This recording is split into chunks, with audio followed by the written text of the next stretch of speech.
பட்டாசு தொழிற்சாலைகள் நிறைந்த விருதுநகர் மாவட்டத்தில் 2021 முதல் 2025 ஆண்டு வரையிலான 5 ஆண்டுகளில் வெடி விபத்துகளில் 110 தொழிலாளர்கள் மரித்துள்ளதாக தீயணைப்புத்துறை கூறியுள்ளது.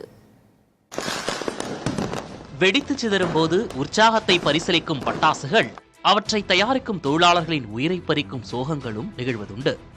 இப்படியான சோகங்கள் சிவகாசி, சாத்தூர் பகுதிகளை தன்னகத்தே கொண்டுள்ள விருதுநகர் மாவட்டத்தில்தான் அதிகம் நிகழ்கின்றன.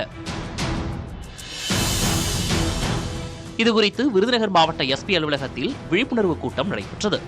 தீயணைப்பு மற்றும் மீட்புத்துறை இயக்குநர் சீமா அகர்வால் தலைமையிலான இந்த கூட்டத்தில் பட்டாசு வெடி விபத்துகளை தவிர்ப்பது குறித்து விழிப்புணர்வு ஏற்படுத்தப்பட்டது. மேலும் 2021 ஆண்டிலிருந்து தற்போது வரையிலான பட்டாசு வெடி விபத்துகளில் நேரிட்ட உயிரிழப்புகள் குறித்த தரவுகள் வெளியிடப்பட்டன. அதன்படி இந்த 5 ஆண்டுகளில் நேரிட்ட வெடி விபத்துகளில் 110 தொழிலாளர்கள் மரித்துள்ளனர்.